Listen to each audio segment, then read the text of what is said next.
दोस्तों, आज हमारे पास रेडमी का नोट 10 प्रो आया है जिसमें सिस्टम यूआई इज़न्ट रिस्पॉन्डिंग की दिक्कत है या हैंग ऑन लोगो भी कह सकते हैं इसे। इस समस्या में हम इसका सीपीयू रिवॉल्व करेंगे क्योंकि ये सेट बहुत बदनाम है और सबसे ज़्यादा दिक्कत अपडेट के बाद आ रही है।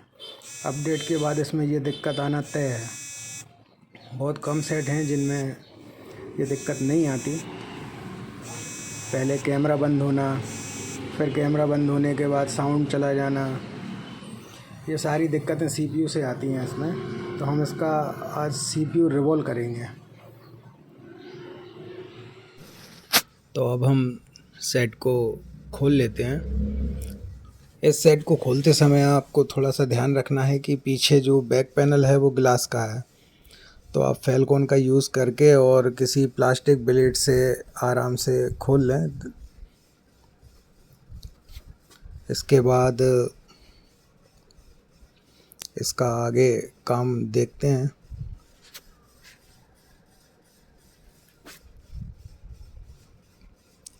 इसका फिंगरप्रिंट भी खोलने में थोड़ा सा दिक्कत देता है, तो आप एकदम ना खींचें, नहीं तो फिंगरप्रिंट आपका ख़राब हो जाएगा। कैमरे वगैरह आप आराम से निकाल के साइड में रख लें ताकि जिसकी वजह से आपके जो कैमरे हैं उन कैमरों में धूल वगैरह ना लगे।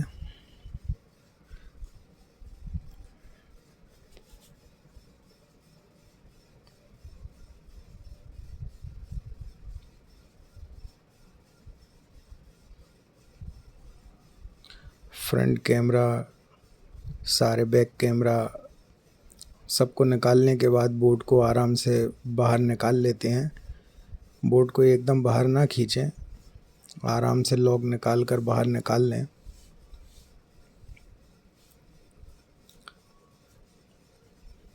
इस सेट में ज़्यादातर सीपीयू की ही दिक्कत आ रही है, तो इसमें हमें ट्रेसिंग करने की कोई ज़रूरत नहीं है। हम डायरेक्ट इसके सीपीयू पे ही काम करेंगे।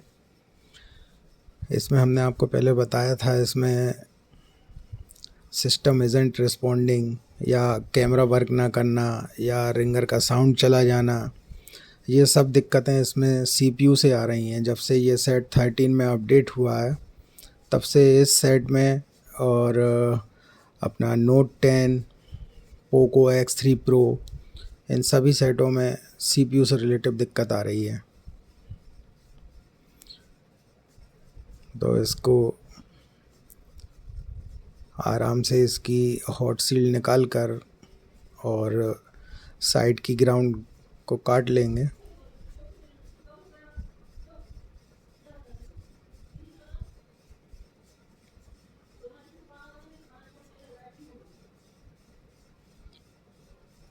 आप इसकी एक इमेज भी निकाल सकते हैं पहले, ताकि काम करते वक्त यदि कोई कंपोनेंट आपसे मिसिंग होता है तो आप उसे लगा सकें।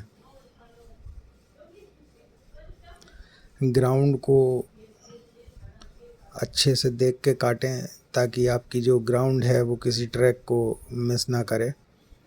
यदि काटते समय कोई ट्रैक मिसिंग हो गई तो शायद आपके काम को सक्सेस होने में दिक्कत हो।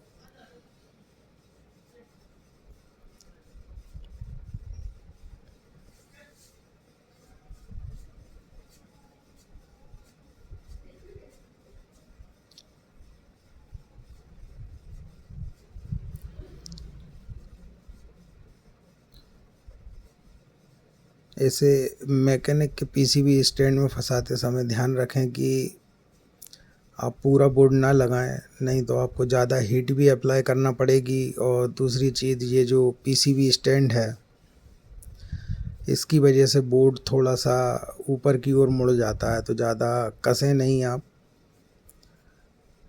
हमने इसके सीपीयू को थोड़ा सा बाहर की ओर निकाल कर रखा है ताकि हीटिंग जो है वो कम करना पड़े और सेट के जो बचने के चांसेस हैं वो ज़्यादा हो जाएं। इस सीपीयू में आपको साइडें साफ़ करने की ज़रूरत नहीं है क्योंकि इसका जो ग्लू है वो आईसी के अंदर ही होता है, ज़्यादा आईसी के बाहर ग्लू नहीं होता। इसलिए आपको ग्लू साफ़ करने की ज़रूरत नहीं है, आप डायरेक्ट पेस्ट लगाकर सीपीयू को ओपन कर सकते हैं। सीपीयू निकालते समय आपको एसएमडी की जो हीट है वो करीब 380 रखना होगी, जिससे कि आपका सीपीयू डैमेज भी ना हो और ज़्यादा हीट भी ना देना पड़े। 380 डिग्री पर सीपीयू बहुत ही ईज़िली रिमूव हो जाता है और ब्लैक पेस्ट आईसी में दिक्कत नहीं रहती। अब हमारा सीपीयू रिमूव हो गया है तो इसे आराम से साफ़ कर लेंगे। सीपीयू निकालने के बाद बोर्ड पर आप ध्यान से सफाई करें ताकि कोई भी प्रिंट है वो मिसप्रिंट ना हो। इस काम के लिए हम मैकेनिक का कहिया यूज़ करते हैं।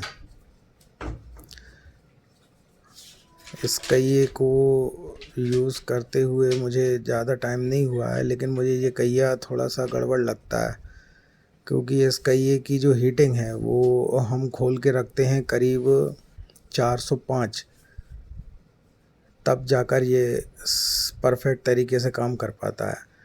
यदि आप 350 पे इसे हीट को सेट करके रखेंगे तो ये कहिया सही से काम नहीं करता और डीसोल्डर चलाते समय आईसी की जो प्रिंट है वो ख़राब कर सकता है। तो डीसोल्डर वायर से अच्छी तरह से साफ़ करने के बाद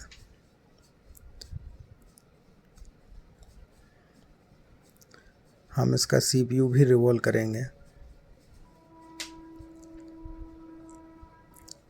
साफ़ करते समय आपको ध्यान रखना है कि कोई भी बॉल जो हो उस पर कोई कचड़ा या ब्लैक ग्लू के रेसेस कुछ भी ना रहें और बढ़िया साफ़ हो जाए।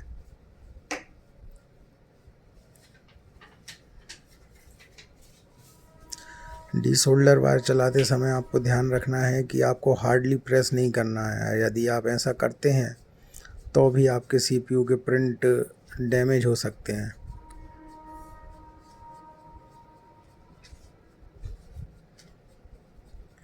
आयरन को एक पेन की तरह चलाएं।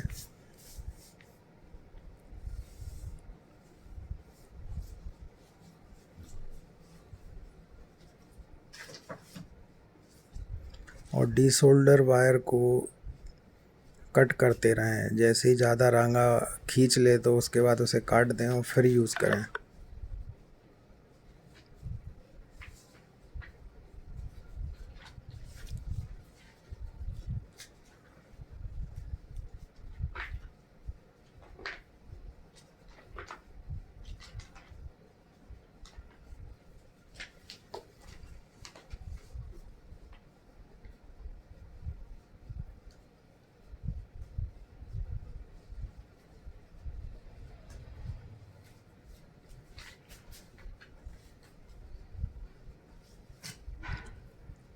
सीपीयू को साफ़ करते समय आपको थोड़ा सा पीपीडी लगा लेना है,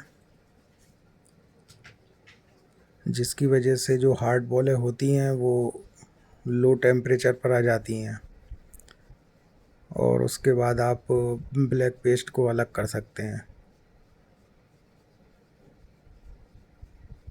ये काम 1 या 2 बार में ही सक्सेस हो जाता है, तो सीपीयू पर ज़्यादा हीट अप्लाई ना करें।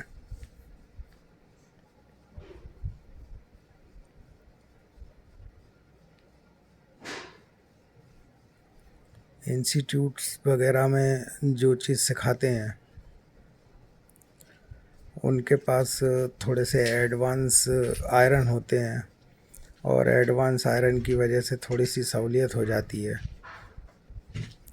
अब जिनके पास एडवांस आयरन नहीं है, 12-13 हज़ार का कोई आयरन नहीं ले सकता, तो वो ये T12 से काम कर सकता है। इससे लगभग आपका काम हो जाएगा, लेकिन फिर भी जो परफेक्टनेस होती है वो नहीं आ पाती। लेकिन आपका काम तो हो ही जाता है, सेट चालू हो जाएगा यदि आप सही तरीके से काम करते हैं तो।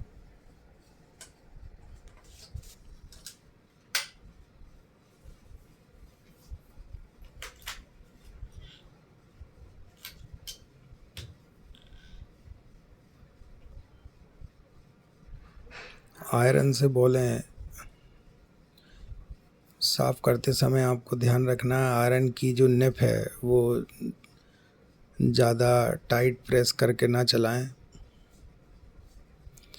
नहीं तो आपका सीपीयू जो है वो डैमेज हो सकता है।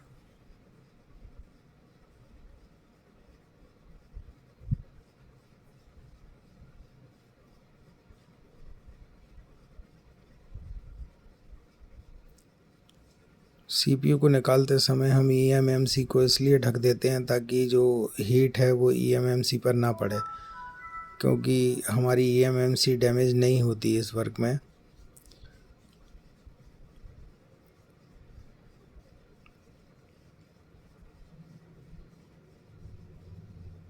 आराम आराम से आपको हल्के हाथ से साफ़ करना है।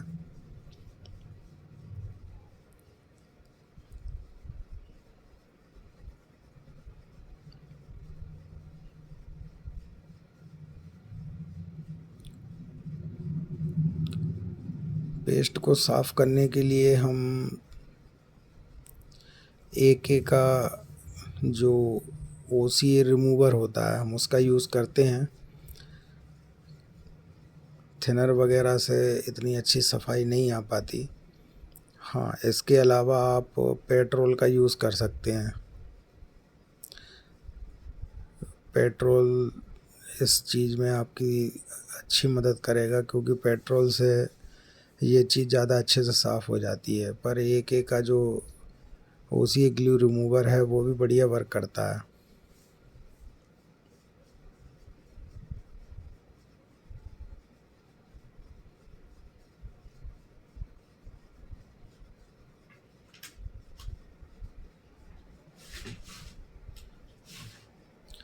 अब हम डी सोल्डर से IC को साफ़ कर लेंगे।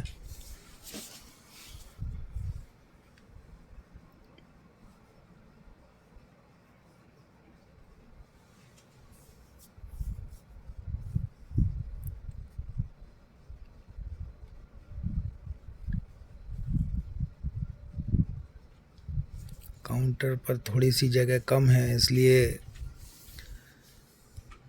कैमरा रखने में दिक्कत आती है, तो आपको व्यू थोड़ा सा साफ नहीं दिख रहा होगा।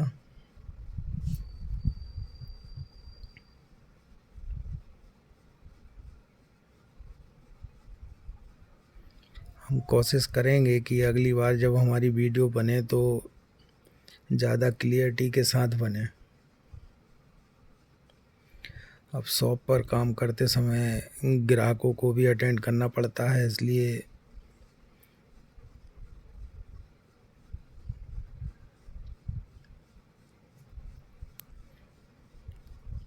रिकॉर्डिंग में थोड़ी सी हमें दिक्कत आती है, इसलिए हम कुछ ही सेटों की वीडियो है जो बना पाते हैं और कोशिश करते हैं कि आपको लगभग उन्हीं चीज़ों के बारे में बता पाएँ जिनकी समस्या सबसे ज़्यादा आ रही है। और आप भी कमेंट्स में हमें बता सकते हैं कि आपको किस सेट का रिपेयर वीडियो चाहिए।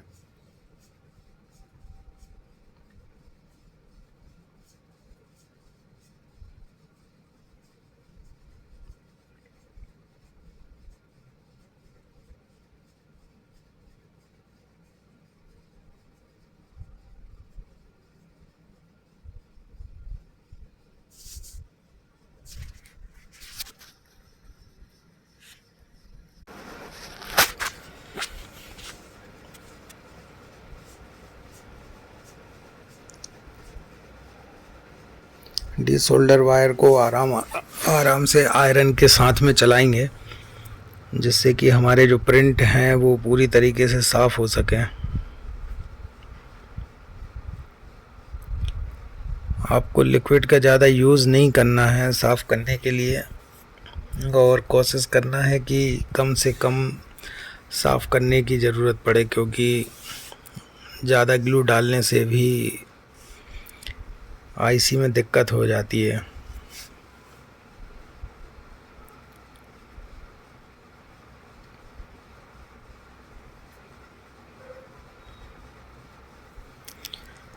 इस काम के लिए हम जो पेस्ट यूज़ करते हैं वो सनशाइन का है। सनशाइन का जो पेस्ट है वो बढ़िया काम करता है आईसी वर्क के लिए या सीपीयू और ईएमएमसी वर्क के लिए। सनशाइन का जो पेस्ट है वो बहुत बढ़िया है और हम लगभग इसी से ही काम करते हैं। हाँ, नॉर्मल काम के लिए हम ज़रूर अलग से एक पेस्ट रखे हुए हैं।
डीसोल्डर वायर से साफ़ करने के बाद हम थोड़ा सा पीपीडी लगाकर आयरन से बॉलों पर हल्का सा रांगा कर देते हैं ताकि रिवॉल्विंग में दिक्कत ना रहे और आईसी की जो बॉलें हैं वो रांगा को पकड़ सकें सही से।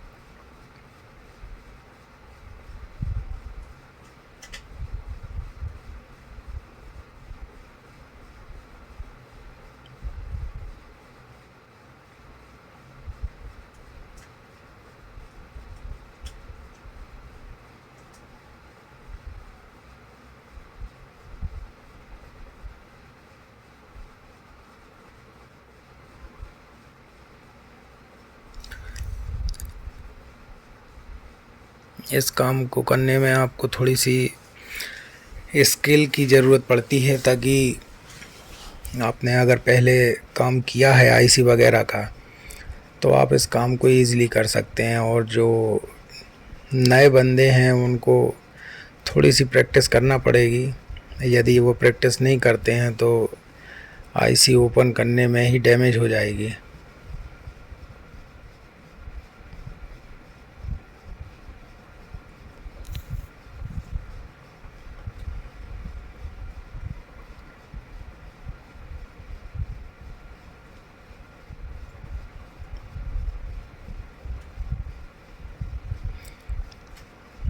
अब हमारी जो क्लीनिंग है वो कंप्लीट हो गई है।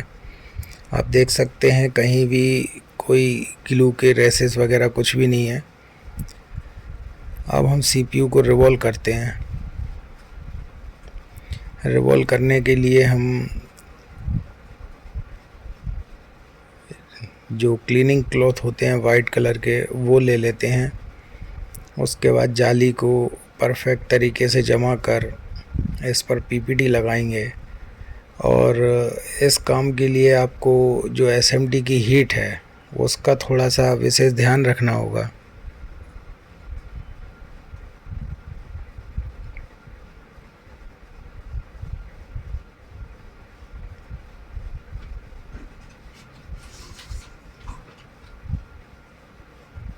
पीपीडी लगाने के लिए आप सर्जिकल की जगह ब्लेड का भी यूज़ कर सकते हैं। इससे ये होगा कि आपका जो पीपीडी है वो सही तरीके से लग जाएगा और हीटिंग के टाइम पे जो बॉलें छोटी बड़ी होती हैं वो दिक्कत भी नहीं होती।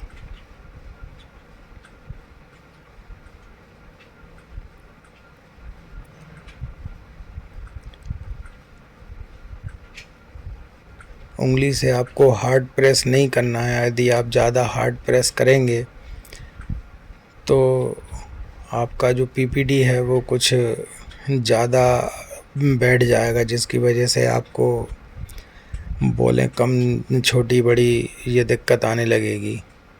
हम इस काम के लिए कांच का यूज़ करते हैं ताकि बॉलें जो हैं वो एक सी रहें। और आईसी के नीचे कपड़े इसलिए रखे हैं ताकि जो आईसी है वो कम डिग्री पर पीपीडी को मेल्ट कर सके।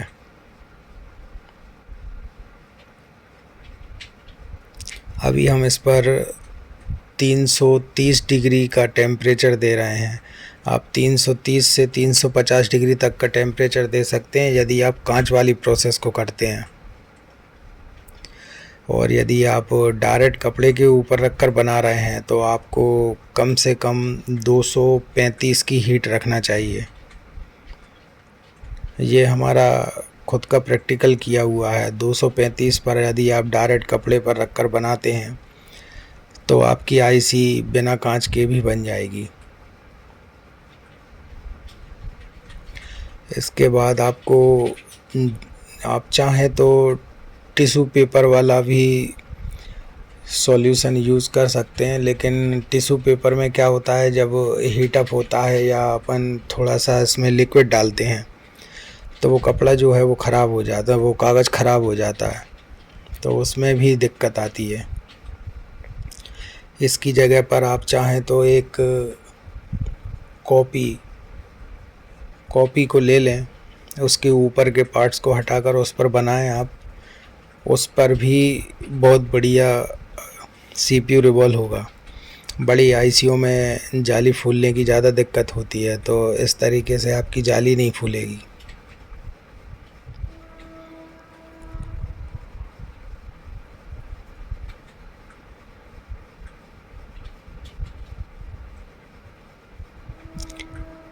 कांच को रखने के बाद आप सीपीयू को थोड़ा सा ज़ोर से प्रेस करें ताकि जो अंदर एयर है वो एयर बन के और जाली ऊपर ना आ पाए।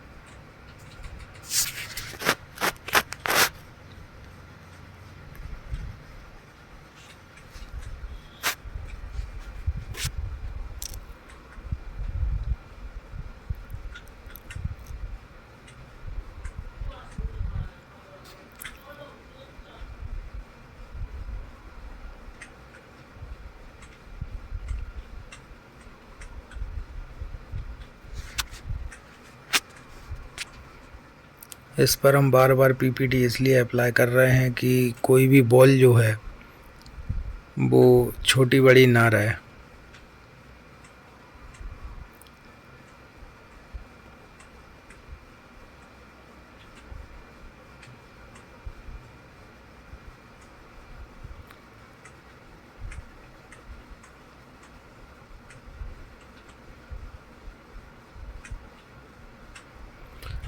सर्जिकल ब्लेड की सहायता से आप बॉलों को एक सा कर लें। सर्जिकल ब्लेड को चलाते समय आपको एकदम डायरेक्ट नहीं खींचना है। यदि आप ऐसा करते हैं तो सीपीयू की बॉलें उखड़ जाएंगी। इसे आराम से और हल्का सा साइड स्लिप करके ही चलाना है।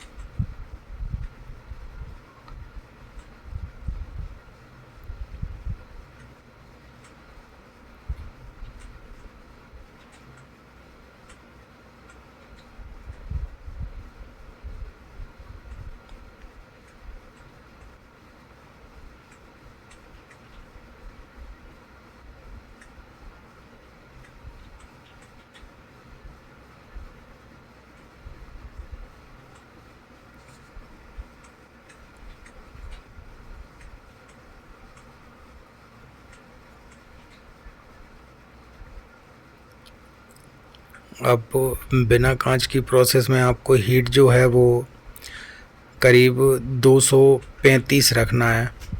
यदि आप 235 हीट रखेंगे तो ऐसे डायरेक्ट भी रिवॉल्विंग हो जाएगी। हमने इतना सब इसलिए किया है ताकि हमारा जो सीपीयू है वो वन टाइम में ही परफेक्ट हो जाए और एक ही बार में काम करे, क्योंकि आईसी पर बार बार हीट देना भी दिक्कत वाला काम होता है। इससे आपका सीपीयू डैमेज हो सकता है।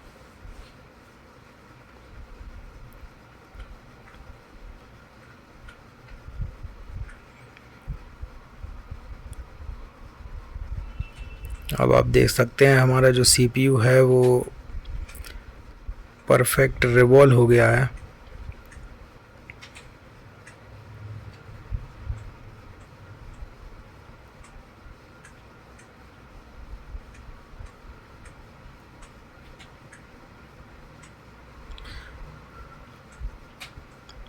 लगाने से पहले आप एक बार ज़रूर अच्छे से चेक कर लें कि कोई भी बॉल जो है वो आपकी आपस में टच ना हो रही हो। यदि ऐसा होता है तो आप उसे अभी ठीक कर लें।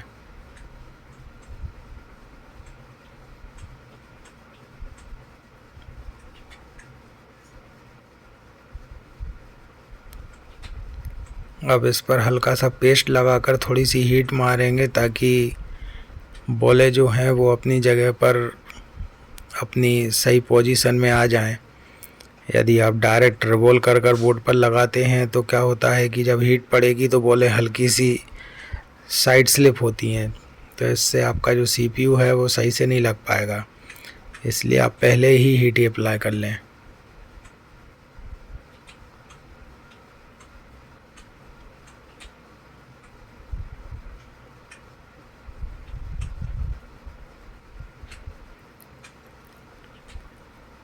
इसमें थोड़ा सा रेसेस वगैरह आ गए थे कपड़े के, तो वो हमने निकाल दिए।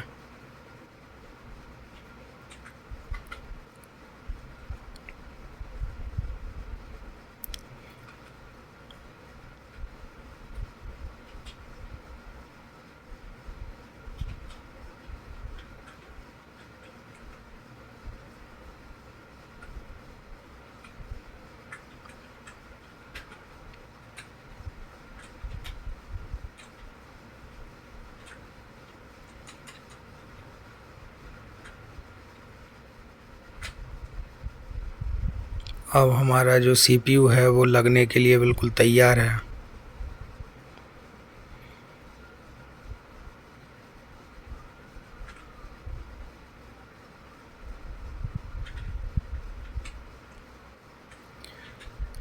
केवल आईसी पर हीट मारते समय हम हीट को बिल्कुल कम करके रखे हुए हैं ताकि आईसी पर कोई डैमेज ना हो।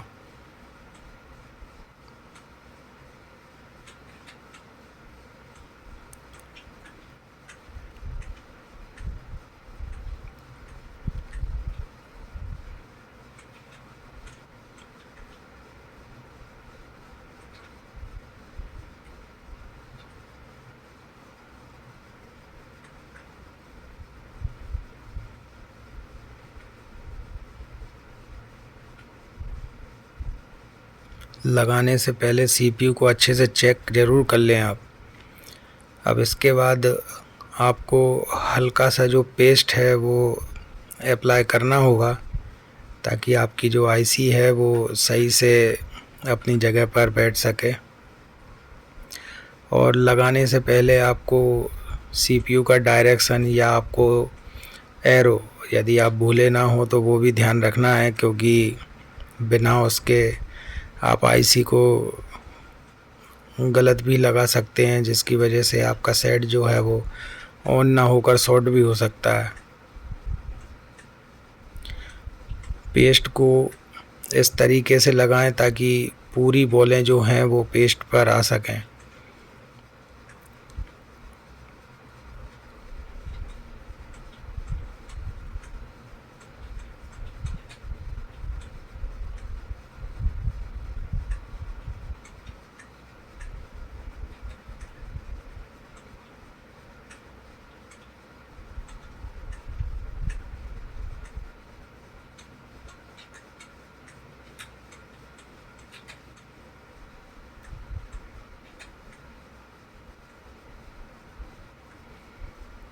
इसमें एक एरो के निशान पर बॉल बन गई थी, तो उसे हमने अलग कर दिया है।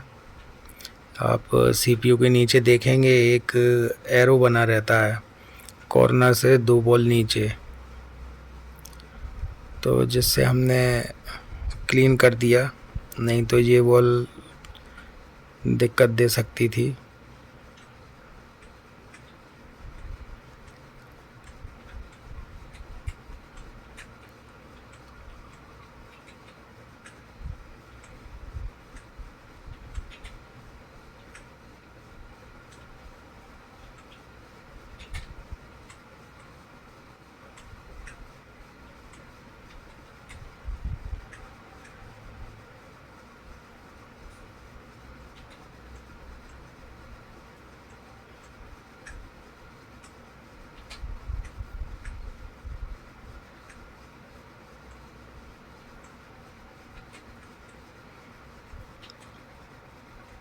सर्जिकल से थोड़ा सा साइड का जो कचरा है वो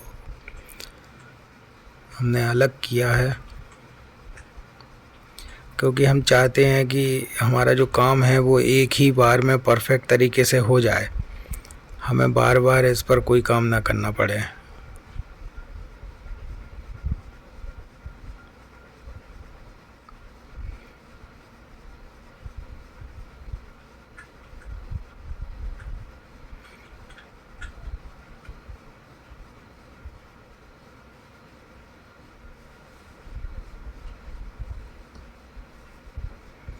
अब आईसी का जो डायरेक्शन है वो डायरेक्शन देख के हम सीपीयू को अपनी सही पोजीशन में रखकर इस पर हीट अप्लाई करेंगे।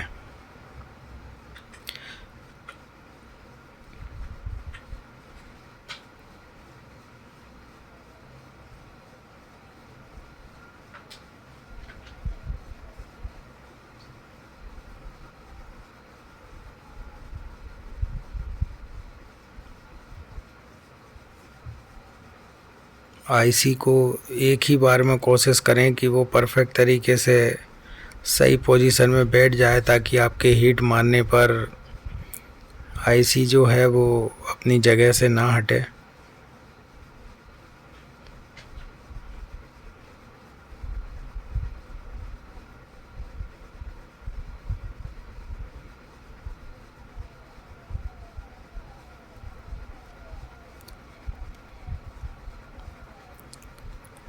अब इसे लगाने के लिए हम एसएमटी की जो हीट है उसे 350 से 360 रखेंगे।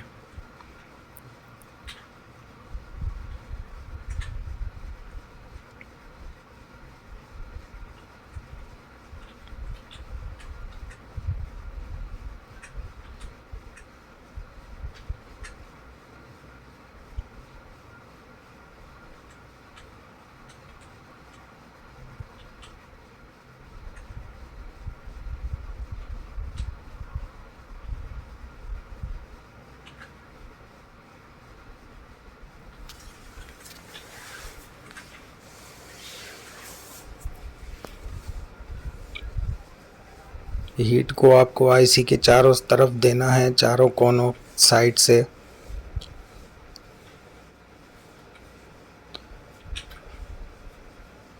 और राउंड राउंड घुमाते रहना है, किसी भी एक पॉइंट पर हीट को नहीं रखना है।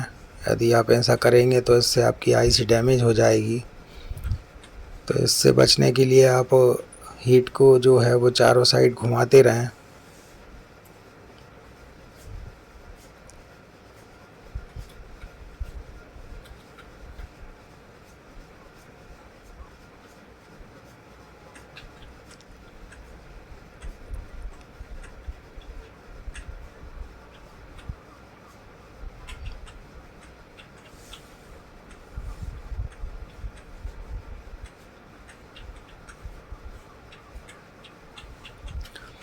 अब हमारा जो सीपीयू है वो लग चुका है,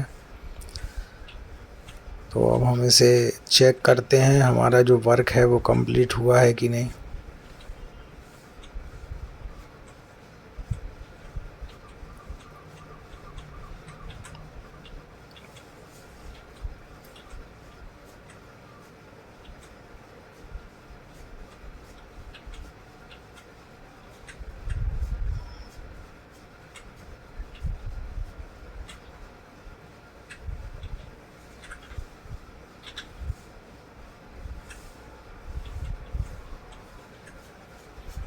बोर्ड को आराम से फ्रेम में फिट करके चेक करते हैं हमने जो इतनी मेहनत की है वो सक्सेस हुई है कि नहीं।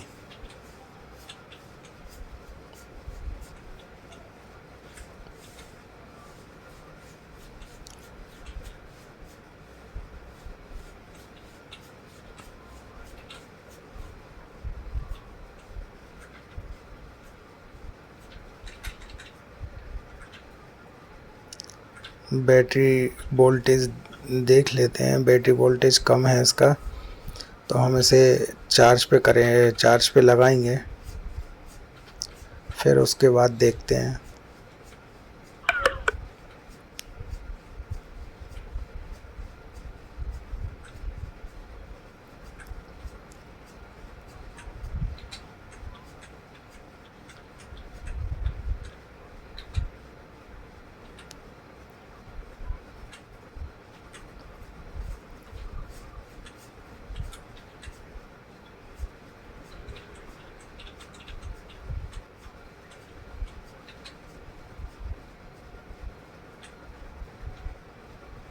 अब हमारी जो बैटरी है वो चार्ज हो गई है, तो अब हम आपको दिखाते हैं कि हमारा सेट सक्सेस हुआ है कि नहीं।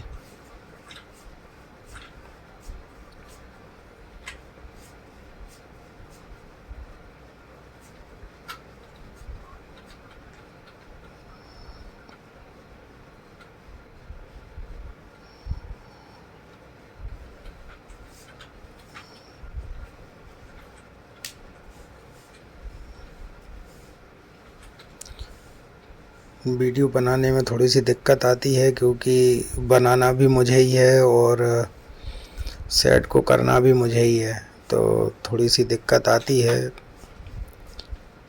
पर कोई नहीं।